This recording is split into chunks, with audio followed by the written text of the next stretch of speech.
From Srimad Bhagavatam, Canto 11, Chapter 20, Siddha Bhakti Yogamu, Jnana Vairagyalaki Atitamu, Shlok Sankhya 34, Nakinchidat Sadhavadhira, Bhakta Ekantino Mama, Vanchitat Mayadattam, Kaivalya అపునర్భవం. ఇక్కడ కృష్ణ భగవానుడు ఉద్ధవుడికి జ్ఞానాన్ని ఇస్తున్నాడు. మానవ జీవితంలో ఏమేమి తెలుసుకోవాలా, ఏం చేయాలా, ఎందుకు బతకాలా,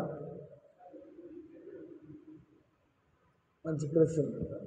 మానవ జీవితంలో ఏం తెలుసుకోవాలా, ఏం చేయాలా, ఏ ఉద్దేశంతో బతకాలా, జనాలకి వీటి గురించి ఏం తెలియదు. ఏదో చదువుకుని ఉద్యోగం తెచ్చుకొని వాళ్ళ పాపం జీవితం వాళ్ళు జరుగుతూ అంటే మనుషులుగా పుట్టినాడు. భగవద్గీత భాగవతం రోజు చదివి అలవాటు చేసుకోవాలి.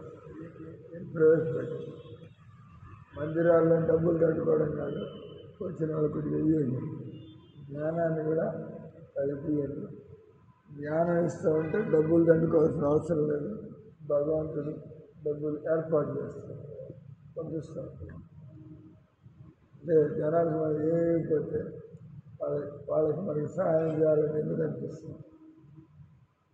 మీకు సహాయం చేస్తుంది అనిపిస్తే నువ్వు కూడా బుద్ధి పోతుంది. మనం కూడా మన దగ్గరికి ఏదైనా సహాయం చేయాలి. ఇక్కడ మనుషులు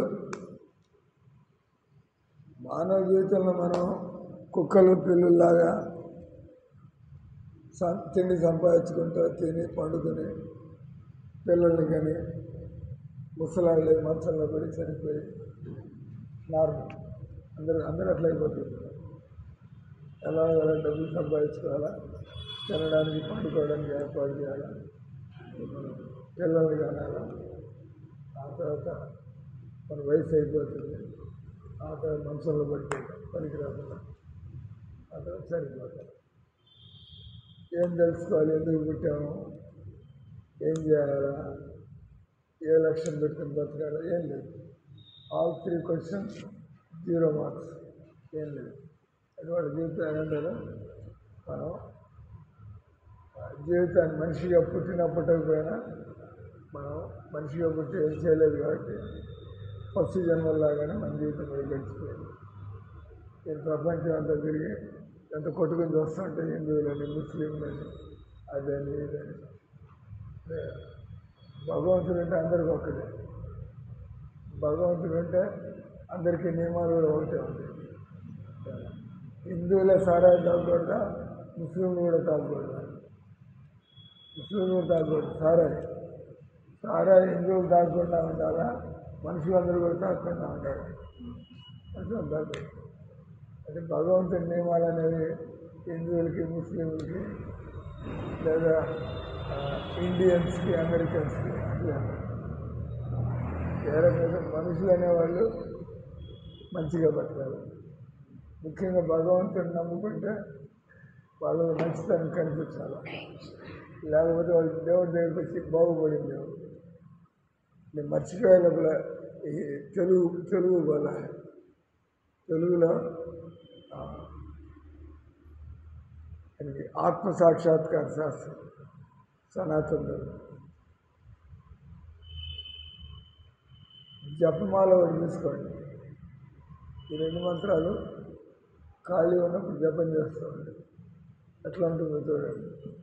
జపం చేస్తుంటే మంత్రం చేస్తే మనసు ఎలా ఎదుగుతుంది, బలంగా ఉంటుంది, మనసు ప్రశాంతంగా ఉంటుంది. ఆల్ థింగ్స్ జనానికి తెలియదు. ఏ రకంగా మనం భోజనం చేస్తే కడుపు మంట పోతుంది, ఆకలి. ఆ రకంగా మనసు సంతోషంగా ప్రశాంతంగా ఉండాలంటే ఈ భగవంతుడితో పాటు కూర్చోవాలి. పిచ్చి ప్లాన్లు, పిచ్చి ఆలోచనలు పిచ్చి పిచ్చి పనులు, యుద్ధాలు ప్రారంభమవుతాయి, గొడవలు, యుద్ధాలు, కొట్లాటలు, మోసాలు, అన్యాయాలు, లోభం, అవసరానికంటే ఎక్కువ డబ్బు సంపాదించాలి, హైపర్ వెల్దీజం, వెల్త్ అంటే సంపద, హైపర్ వెల్త్ అవసరానికంటే డబ్బు సంపాదించడం చూద్దాం, అదో తలవస్తుంది. అట్లా దేవుడి మీద వదిలిపెట్టాలి. ఆయన తెలుసు మనకి అవసరాల కంటే ఎక్కువ ఆయనకే ఖర్చు పెడదాం అని తెలుసుకోవాలి. చెప్పమాల మీరు గెస్ట్ హౌస్లో ఉన్నారా? Staying in our guest house. ఎక్కడి నుంచి వచ్చారు మీరు? పొద్దున్న బయలుదేరి వచ్చారు. భగవంతుని పిలుచుకోండి.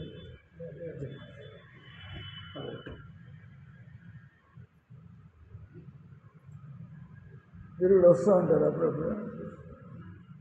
పుస్తకాలు పెట్టుకున్నారా? ఇట్లా పుస్తకాలు పెట్టుకున్నారా? సనాతన ధర్మం, ప్రారంభకుల కృష్ణ చైతన్యం. కొద్దిసేపు ఒక 5-10 నిమిషాలు ఈరోజు భోజనానికి రావచ్చు. మీరు లంచ్ అంటే డెకరేషన్ ప్రారంభించారు కదా,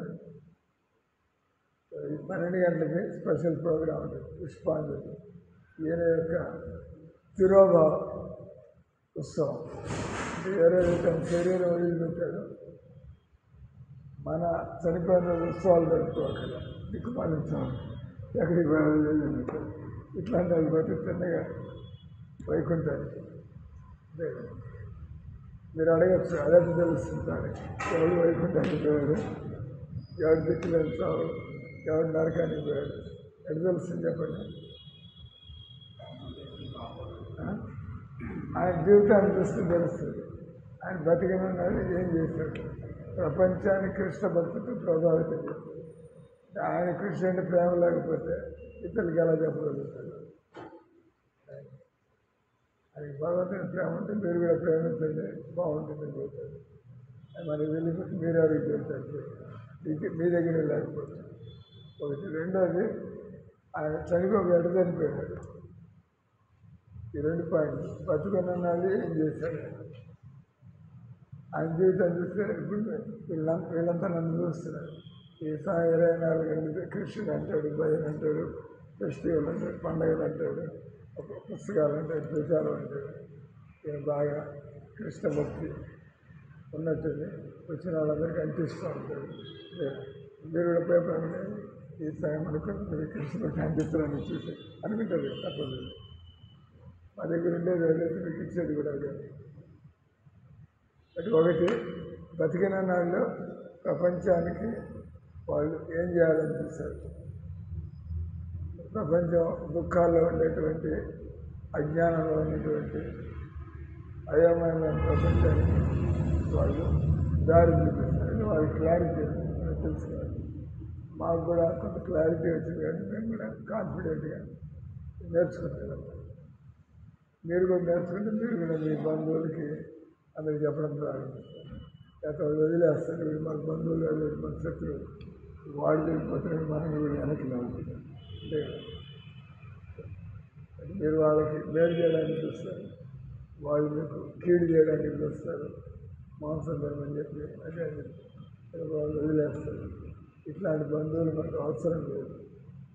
కనీసం వాళ్ళు సహాయం తీసుకోకపోతే కనీసం మనల్ని తప్పుదారిలో లాక్కుండా. రెండోది మీకు చెప్పింది, చనిపోయేప్పుడు తెలుస్తుంది ఎవరు భక్తులు ఎవరు కాదు. భక్తులు అయితే చనిపోయేప్పుడు మాలో బాడీ అంతా ఫెయిల్ అయిపోతుంది. మైండ్ పనిచేయదు, బాడీ పనిచేయదు. అంటే ఓల్డ్ ఏజ్ కానీ యాక్సిడెంట్ కానీ అంటే చనిపోయేప్పుడు బాడీ ఫెయిల్ అవుతుంది. కానీ ఎవరైతే బతుకంతా భక్తి చేస్తుంటారో అటువంటి వాళ్ళు అటువంటి పరిస్థితుల్లో కూడా హరే కృష్ణ హరే రామ అనగలుగుతారు. అందుకని హరే ఇన్ని బాధలు ఉన్నా కూడా అది భగవంతుని ప్రేమగా పిలుస్తుంది. నేను భగవంతుని కోరుకుంటున్నాను. చనిపోయేప్పుడు మీరు వ్యాపారస్తులు సైలెంట్గా ఈ సంపాదన కొంత తీసుకెళ్ళి దేవుడి పనులకి ప్రసాదాలు పెంచుకోవడానికి లేదా పుస్తకాలు పెంచుకోవడానికి లేదా మందిరంలోకి వెళ్ళి ఫెస్టివల్స్ మనం కూడా కొంత బయటికి ఏం కనబట్ల మీరు ఇట్లాగే ఉన్నారు. కానీ ఈ పనులు చూస్తే ఈయన కేవలం తన కోసమే సంపాదించుకోవట్లేదు, కొంత పర్సెంటేజ్ దేవుడి కోసం పెట్టాడు. ఆయన సైలెంట్గా వచ్చి ఆ పని ఆయన చేసుకుంటారు. మాకు తెలిసిపోతుంది. రేపు రెగ్యులర్గా వచ్చి డబ్బులు ఇస్తాడు. ఈయన భగవంతుడిని గట్టి నమ్మకం ఉంది. అది ప్రతి నెల సంపాదన అంతా తీసుకొచ్చి ఆ దేవుడికి ఆ ఖర్చు కానీ ఈ ఖర్చు అంటే మీకు అంటే ఎవరి మీద ఖర్చు పెడతారు? ఈ పిల్లల మీద ఖర్చు పెడతారు, ఈ తల్లిదండ్రుల మీద ఖర్చు పెడతారు, ఈ భార్య మీద ఖర్చు పెడతారు. వాళ్ళంటే మీకు ప్రేమ, ఇది కనీసం తప్పదు మీరు కాబట్టి ఎవరు ఖర్చు పెడతారు, వాళ్ళు ఖర్చు పెట్టాల్సి అట్లా ఇక్కడ మీకు దేవుడు అంటే ప్రేమ. నేను కూడా మనిషి పుట్టాను కాబట్టి దేవుడికి అంత సేవ చేసుకోకుండా నేను ఎందుకు బతకాల? పనిలో పని ఎంత ఖర్చు పెడుతున్నాను, దేవుడికి 100 రూపాయలు ఖర్చు పెడితే పోయింది. ఈ దేవుడి ఖర్చు పెడితే కలిసి వస్తుందా అని మీకు లాసా చెప్పండి? దేవుడి కోసం ఖర్చు పెట్టింది అది లాసా మీకే పని కలిసి వస్తుందా? మీకే కలిసి వస్తుంది. మామూలు ఫ్రెండ్స్ ఖర్చు పెట్టినా కూడా వాళ్ళు థ్యాంక్స్ చెబుతారు, మీకు మళ్ళా ప్రతిఫలంగా వాళ్ళు కూడా ఏదో చేయడానికి తయారవుతారు. ఇప్పుడు వాళ్ళకి సహాయం దేవుడు అని గమనించాడు. దేవుడు అత్యంత గొప్ప వ్యక్తి.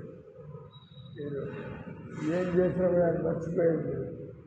కేవలం హరే కృష్ణ అన్న కూడా ఆయన ఈయన నా సహాయం అడుగుతున్నాడు, లెట్ మీ హెల్ప్, జస్ట్ పిలుస్తాడు. మేమన్నీ ఎట్లా కొడుతున్నాం, ఆయన పిలుస్తున్నాం. రోజు హరే కృష్ణ భజన చేస్తాడు దేవుడు, ఆయన వింటాడు. నన్ను పిలిచి ఆ పని ఈ పని చేయాలనుకుంటారు నా కోసం, నా పని ఇతరులకు మేలు చేసే పనులు ఆయన ఈ దాన్ని దేవతన పద్ధతిలో ఇవన్నీ పనులు అవుతారు. ఈరోజు చదివిన శ్లోకంలో అనువాదం తాత్పర్యం శ్రీల ప్రభుపాదికి నా భక్తులు సాధువులు, సాధువులు అంటే జెంటిల్మెన్.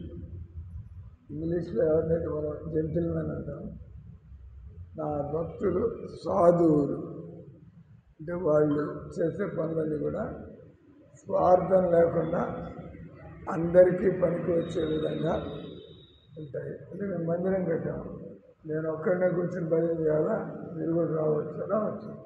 మేము మందిరం కడితే ఎవరైనా పోవచ్చు, మందిరం రావడానికి లేదు, మీరు రావడానికి లేదు సార్. మందిరం జరిగేటారు అడుగుతారు, మందిరం జరిగేటారు.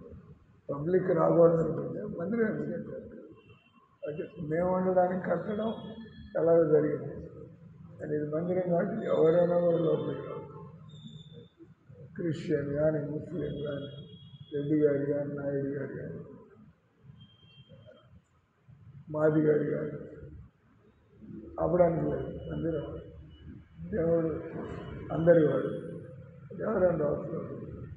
కానీ మేము చూసేది కొద్దిగా వాళ్ళు సారాయి తాగి రావడం, చెప్పులతో రావడం, మీరు దేవుడి దగ్గరికి వస్తారు పద్ధతిలో రావచ్చు. గుడ్డలు ఇప్పుకొని రావడము, ఈ బికినీ అంటారా, మిగతా వాళ్ళని డిస్టర్బ్ చేసినట్టు ప్రాపర్లీ డ్రెస్ చేస్తే మీరు వేరే రకంగా వస్తుంది. అందరూ ఇటు వచ్చేది డిస్టర్బింగ్ ప్రశాంతంగా ఉండాలి. అదరో ఎనీబడి కెన్ కమ్. నా భక్తులు సాధువులు, జెంటిల్మెన్. కాబట్టి ఎవరిని కూడా భక్తుల దగ్గరికి వెళ్తే మనం మనిషి ఎలా బతకాలో నేర్చుకోవాలని భక్తులను చూసుకోవాలి. ఎవరో ఒకరిని చూసి నేర్చుకోవాలి. సో వాళ్ళు పని పెట్టుకొని భక్తులయ్యారు కాబట్టి వాళ్ళు ఒక ఆదర్శాన్ని అది మీరు భజన చేస్తారు, పోయి చికెన్ తింటారు. అంటే ఎవడో నేర్చుకోవాలంటే భక్తులు చికెన్ తినచ్చు అనమాట అనే. కానీ మాలాంటి భక్తుల దగ్గరికి వస్తే అంటే ఒక పద్ధతిలో గురువు ఉండి నేర్చుకుని చేస్తారు. అటువంటి భక్తుల దగ్గరికి వస్తే భక్తులైన వాళ్ళు మాంసాహారం తినకూడదు కదా, అంటే రాక్షసులు మాంసం తింటారు. భక్తుడు రాక్షసుడు ఒకేసారిగా నోట్లాడి అలవాట్లు రాక్షస అలవాట్లు. కానీ మీరు హరే కృష్ణ హరే రామ అంటున్నారు. ప్రారంభంలో పోతే పర్వాలేదు, వెళ్ళి హరే కృష్ణ అంటే అదిగా సాగిపోవాలి, మాంసాహారంగా సాగిపోవాలి. మందిరానికి వచ్చేప్పుడు మీకు ఏమన్నా అలవాట్లు వచ్చి మీరు హరే కృష్ణ అన్నం ప్రారంభిస్తే మీరు ఒక పెద్ద మనిషిలాగా మారిపోవాలి, జంతువుగా. లేకపోతే జనాలు వెనకాల నవ్వుకుంటూ ఉంటారు, ఇదంతా హరే రామ హరే కృష్ణ. ఒక సామెత మన తెలుగులో అదేది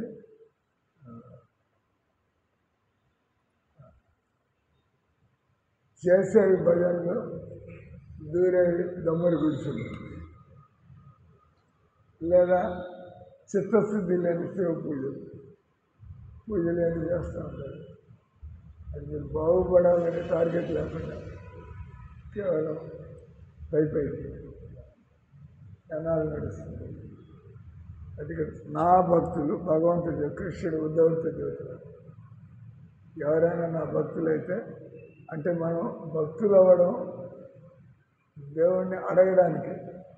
ఐ డోంట్ నో, మీరు ముగ్గురు వచ్చారు మందిరానికి బయట వాళ్ళు ఈ టైంలో దేనికోసం వచ్చారు?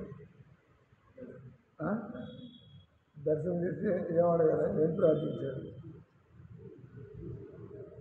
ఏదో ఉంటుంది కదా, అంత దూరం నుంచి వచ్చారంటే పగలపూరి వెంటనే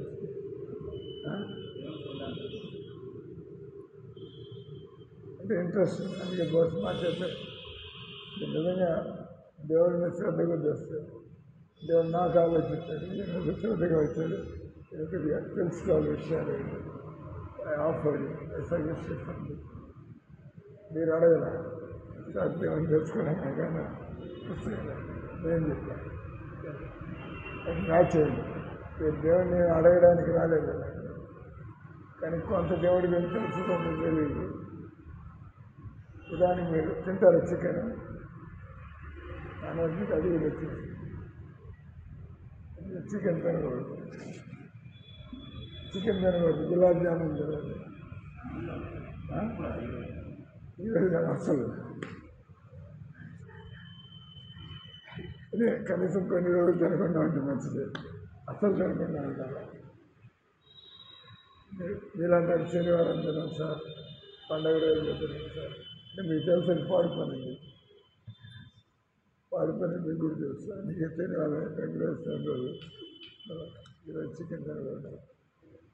మీరు వెంకటేశ్వర అనుకున్నాడు. కాబట్టి ఇప్పుడు అలవాటు కావాలంటే మనోబలం కావాలి. అలవాటు పోవాలంటే అంతకంటే మీకు టేస్ట్ కావాలి. భజన చేస్తుంటే చికెన్ తిన్న దానికంటే కూడా ఎక్కువ టేస్ట్ వస్తుంది, అది వదిలేస్తాం. లేదా చికెన్ తింటుంటే కొద్ది సమయం 4 మీద ఉన్నంత వరకు ఈ హరే కృష్ణతో ఎప్పుడూ 4 మీద పెట్టుకోవచ్చు. అంటే మీరు ఎక్కడ కూర్చుంటే అక్కడ ఆనందంగా ఉండొచ్చు. కానీ మీరు రోజంతా చికెన్ తినలేరు, పోతారు. రోజంతా వారం రోజులు చికెన్ తిన్నారంటే కేర్ ఆఫ్ కార్డియాలజిస్ట్, గుండె డాక్టర్ వెళ్ళిపోవాలి. ఆయన చెబుతాడు అంత వీలు కదా. రోజంతా చికెన్ తినడం అంటే గుండెపోటు వస్తుంది. అప్పుడప్పుడు తింటే పర్వాలేదు. కానీ భగవన్నామం మాత్రం ఎక్కడైనా అనొచ్చు, ఎప్పుడైనా అనొచ్చు, రోజంతా అనొచ్చు. But no side effects, no damage. On the other hand benefit. ఇంకా గొప్ప వ్యక్తి ఎవరైనా మిమ్మల్ని కూడా ఇట్లా కూర్చోబెట్టి పూజించే రోజులు కూడా రావచ్చు. ఈ గొప్పతనం చేసి జనాలంటే మిమ్మల్ని గురువుగా పెట్టుకుని తయారు దాసులు తయారవుతుంది. అట్లా పూజించలేదు. అంటే మీరు గొప్ప వ్యక్తిగా మారిపోతే జనాలందరూ వాళ్ళంతా మీకు రుణపడి ఉంటారు. ఈయన జీవితం ఈయన మన జీవితంలోకి రావడం వల్ల మన బతుకు మారిపోయింది. అయితే ఇలాంటి వాళ్ళు గురువు గారు అంటే ఇక్కడ నా భక్తులు సాధువులు, భక్తుల దగ్గర నుంచి చూస్తారంటే ఓహో ఇలా పని చేయాలా, ఇది తెలుసుకోవాలా, దీన్ని మనకి తెలుస్తాం. నా భక్తులు సాధువులు ధీరులు. ధీరులు అంటే హీరోస్, అంటే వాళ్ళు పాప పనులు చేసేవాళ్ళు. హీరో అంటే సినిమాలో హీరోలు ఎలానంటే క్రూరులు, దుర్మార్గులు. హీరో అంటే అందరికీ ఆయన ఇతరుల కోసం కూడా బతుకుతుంది హీరో. నా భక్తులు జెంటిల్మెన్, నా భక్తులు హీరోస్. అంటే వాళ్ళు నేను వచ్చే లోపల సమాజానికి ఏదో ఒకటి చేయాలి. జనాలు అందరూ పెడతాం, వాళ్ళ బతుకు అందరూ బతుకుతున్నారు. కానీ హీరో అంటే మీరు నరేంద్ర మోడీ గారిని హీరో అన్నారు. ఎందుకంటే ఆయన దేశానికి ఏదైనా చేసుకోవాలి, మన హిందువులకి ఏదైనా చేయాలి, ప్రపంచానికి ఏదైనా చేయాలి, ఒప్పుకోవాలి. అట్లాంటి నాయకులు దొరకదు. మీకు ఈ రాహుల్ గాంధీ, లల్లు ప్రసాద్ యాదవ్ వదిలిపెట్టి దేశాన్ని అమ్ముకుని పోయారా, కానీ అట్లాంటి వాళ్ళు చాలామంది దొరుకుతారు. అట్లా డ్యూటీ చేసేవాళ్ళు దేశాన్ని. కానీ ఆయన అన్నాడు నేను తీసుకొని ఇంకొంచెం పెన్ను అందరికీ ఉపయోగపడే విధంగా ఈ జనుల యొక్క ట్యాక్స్ మనీ నేను ఎవరిని పెన్ను నేను అది అంటే ట్యాక్స్ కట్టేది అందరికీ ఉపయోగపడాలి. మోడీ గారు సరిగ్గా పనిచేస్తున్నాడు. అంటే ధీరు. అలాగే నేను గురువు గారిలాగా నా దగ్గరికి వచ్చిన వారు బాగుపడిపోతే నేనేం నేర్పించాడు అంటే మా గురువు గారు అన్నారు, నిన్ను చూస్తే జనాలు వీళ్ళు ప్రమాణం పట్టించారు, ఎవరు నేర్పించారు వీళ్ళకి? ఆఫీసుకి పోతుంది మాధురి దేవిదాస్, ఆ పద్ధతి చూస్తే జనాలు వాళ్ళు పై ఆఫీసర్లు పెడుతుంది, అసిస్టెంట్ ఇంజనీర్, ఆ పైన ఎగ్జిక్యూటివ్ ఇంజనీరు, ఆ తర్వాత సూపరింటెండెంట్ ఇంజనీర్లు. ఈ బతుకు చూసి వాళ్ళందరూ గౌరవించగలుగుతారు. కొన్ని అమ్మాయి టీ కాఫీలు కూడా తాగదు, టైంకి వచ్చేస్తుంది. అది ఇది నెమ్మదిగా మాట్లాడుతుంది. అంటే వాళ్ళు ఈ పైన ఆఫీసర్లు అయినా కూడా వాళ్ళంతా కూడా చేస్తున్నారండి సీనియర్స్ అంటారు. అంటే ఇది చెప్పింది ఈ అమ్మాయికి చాలా విషయాలు తెలుసు, అలవాటు తగ్గ అన్ని మార్చుకుంది. అలాంటి ఒక దండం పెట్టిపోతూ ఉంటాయి. అట్లా అయితే మనం ఎవరితోనూ కూడా భక్తులతో మనం తిరుగుతూ వింటూ ఉంటే తప్పకుండా మన జీవితం మీద అది ఒక ప్రభావాన్ని వేస్తుంది. నా భక్తులు సాధువులు ధీరులు అయిన కారణంగా పూర్తిగా నాకే అంకితులయ్యింది. మనకి అందరూ ఎవరు సావుని ఎవరు తప్పించుకోలేదు. అది ఎవరి కోసం తప్పలేదు, సావుని తప్పించుకోలేదు. తాత ముత్తాతలు ఉన్నారా? మీ తాతలు ఉన్నారా? రెండు పక్కల నుంచి పోయారా? అమ్మ వైపు ఉండే తాతగారు, నాయన వైపు ఉండే తాతగారు. దాన్ని బట్టి మనం అర్థం చేసుకోవచ్చు. వాళ్ళు పోయారు, మనం పోవాలి, మనం కూడా పోవాలి. అనగా మనం కూడా తాత కావచ్చు, తాత కాకపోయినా ముసలాళ్ళు మాత్రం చనిపోవాలి. బట్ ఇక్కడ ఏమన్నాగా ఈ భక్తులు వాళ్ళకి విషయాలన్నీ తెలిసి ఉంటాయి. వాళ్ళ తల్లిదండ్రులను చూసుకుంటారు, వాళ్ళు అన్నీ చేస్తూ ఉంటారు. కానీ వాళ్ళ మనస్సు ఎవరికి అంకితం ఉంటుందంటే పూర్తిగా నాకు అంకితులే. అంటే ఇది కాదు, మనం ఎందుకు జన్మెత్తున్నామని అంటే మనకి భగవంతుడి మీద ప్రేమ లేదు కాబట్టి ప్రేమ ఎక్కడ అంటే ఇక్కడికి వస్తున్నాం. మళ్ళీ రాకుండా ఉండాలంటే మిమ్మల్ని అడుగుతాను కాదు, ఎన్ని మాటలు మీరు మనిషిగా జన్మించాలా, ఏం ఆలోచించాలి, చాలా అంటారా, ప్రకృతితో వస్తూ ఉండాలంటారా? ఈ యొక్క చదివితే మీకు తెలిసిపోతుంది. ఇక్కడికి ముగించాలా, వచ్చాము ఈ ముసల్తనాన్ని చూడాల్సిందే, వచ్చాము ఈ రోగాలు చూడాల్సిందే, వచ్చాము ఈ బాధ్యతలు నేర్చుకోవాల్సిందే. అంటే మీ కాలం మీద మీరు నిలబడి సంపాదించుకోవాలి, మీ మీద ఆధారపడి కావాలి, చల్లాము బిడ్డలు తల్లిదండ్రులు దీని మీద చూసుకోవాల్సిందే. దేవుడు తప్పు. కానీ ఇంకా ఇట్లాంటివన్నీ అక్కర్లేదు అనుకుంటే మళ్ళీ ఇప్పుడు ఏం చేయాలా, పూర్తిగా నాకే అంకితం. అంటే మనస్సు దేవుడి మీద ఉంచి బాధ్యతలు చూసుకుంటాం. పనులు గొప్పమంటారా, ఇది కూడా చేయాలి. రోజు మనసు దేవుడి మీద నిలబడిగా సాధన చేసుకోవాలా. ఆ తర్వాత బాధ్యతలు ఎట్లా తగ్గించుకోవాలి. ఉండి వారు జీవితంలో అన్యముగా దేనిని కోరదు. మీరు భగవంతుని వదిలేస్తారు. నేను నిజాయితీగా కష్టపడి పనిచేయడం, ఒక పద్ధతిలో పనిచేయడం నా బాధ్యత. ఎక్కువ డబ్బులు వస్తాయా తక్కువ డబ్బులు వస్తాయా, మీరు మోసం చేస్తే ఎక్కువ డబ్బులు వస్తాయంటారు. ఒక అబద్ధం చేస్తే, ఒక దొంగ సంతకం పెడితే చేస్తారా అంటారు. ప్రస్తుతం చేస్తారు. ఒక సంతకం పాడేస్తే 20 లక్షలు వచ్చేటట్టు ఎందుకు వదిలిపెట్టుకోవాలి. కానీ ఆ తర్వాత అది మనకే దెబ్బ పడుతుంది. మనం మనసును చంపుకొని పాడు పని చేస్తున్నాం. అంటే భగవంతుడు చెబుతున్నాడు, నువ్వు పట్టుబడితే జైలుకి పోతావు, పట్టుబడితే అది తీసుకుంటారు, దానికి ఒక పెనాల్టీ కూడా పడేస్తుంది. మీరు దొంగ పని చేసి 20 లక్షలు సంపాదిస్తే కోర్టులో మీకు 30 లక్షలు కట్టవా, ఆ తర్వాత 10 ఏళ్ళు జైలు ఏమన్నట్టు. కాబట్టి భక్తులు బస్ దేవుడిని నమ్ముకున్నాను, కష్టపడతాను, ఒక పాలసీతో పనిచేస్తూ ఉంటా, ఒక పద్ధతిలో పనిచేస్తా, కష్టపడతా, దేవుడిని నమ్ముకున్నాను. కాబట్టి ఆయన చూసుకుంటాడు. నాకు అన్యముగా దేనిని కోరకుండా నిజముగా నేను జన్మ మృత్యువుల నుండి మోక్షాన్ని కూడా నేను అడగను. అంత వదిలేస్తాడు భగవంతుడు. ఆయన తెలుస్తున్నాను ఎప్పుడు వెనక్కి తెలవాలా, ఎప్పుడు ఎక్కడుంటే మంచిదో కూడా ఆయనకి తెలుసు. కాబట్టి నేను చనిపోయిన తర్వాత నాకు మోక్షం కావాలా అడగడు. నేను మీకు తెలుసు, నేను దేవుడిని నమ్ముకున్నా, ఆయన మళ్ళా భూమి మీదకి పోవాలంటే భూమి మీదకి వస్తాడు. ఇప్పుడు అందరూ కూడా మిమ్మల్ని కూడా ఈ రకంగా పూజిస్తారు. అంటే దేవుడు మీ గొప్పతనాన్ని ప్రపంచానికి తెలియజేయచ్చు. రెండోది, మీ ద్వారా ఎంతోమందికి ఆయన భక్తిని ఇప్పించవచ్చు. మీరు భక్తి లేదు, దేవుడికి తెలుస్తుంది. ఈయన ఏం పేరు మీ పేరు? చక్రధర్.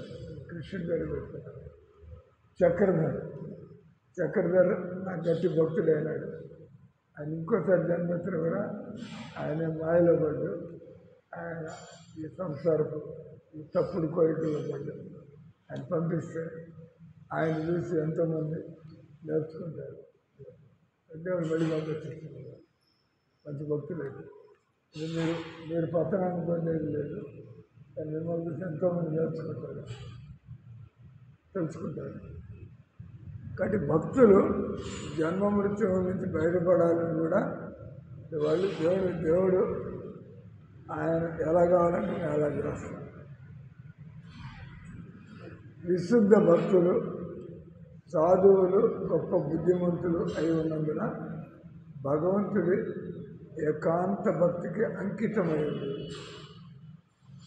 అక్కడ చదివా మనం, ఏకాంతి నో మమ అనే పద సముదాయం. అంటే మనిషిగా పుట్టినవాడు జీవితంలో భగవంతుని తెలుసుకోవాలా, ఆ భగవంతుని ప్రేమ కలిగే విధంగా బతకాల.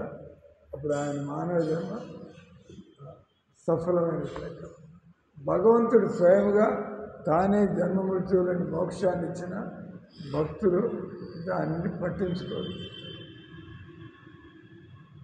భక్తుడు ఎలాగో ఆయనకేం కోరికలు లేకపోతే వాళ్ళు ఎలాగో భగవద్ధామానికి, అంటే ఇక్కడ కోరికలు లేకపోతే ఇక్కడ మీకు జన్మొస్తాం.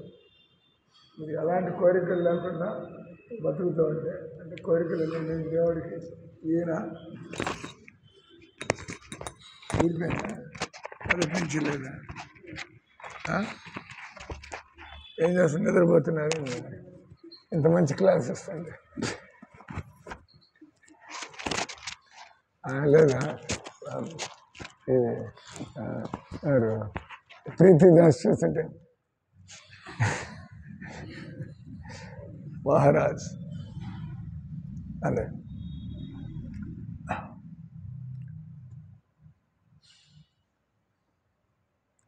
భక్తులు ఎలాంటి కోరికలు లేకపోతే వాళ్ళు ఇక్కడెందుకు జన్మిస్తారు అంటే ఆల్రెడీ రిజర్వ్డ్.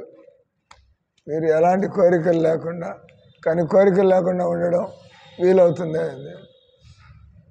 చనిపోయేదాకా ఏవో ఒక ఆలోచనలు వస్తూనే ఉంటాయి. కాబట్టి ఎప్పుడు దేవుడి ఆలోచనలు పెట్టుకుంటూ ఉండాలి. లేకపోతే పాత ఆలోచనలు మళ్ళీ సతాయిస్తూ ఉంటాయి. ప్రాక్టీస్.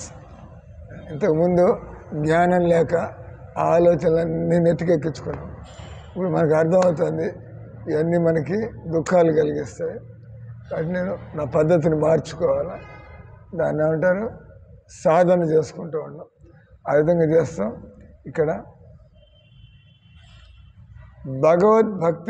భగవద్భక్తిరహితమైన మోక్షము అది ఎక్కువ కాలం ఉండేటువంటిది కాదు.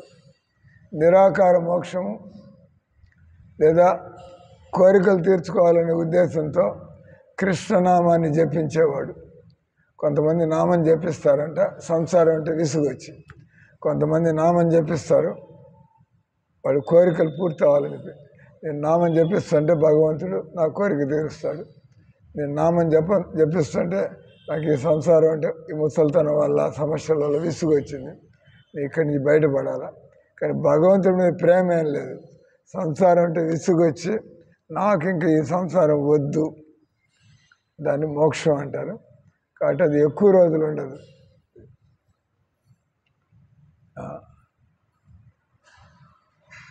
లేదా బయటికి భగవత్ సేవ చేయవాడు శుద్ధ భక్తుడిగా, అంటే మీ ఆలోచనలు ప్రేమతో మనకి దేవుడి మీద ఆలోచనలు కలుగుతూ ఉండాలి.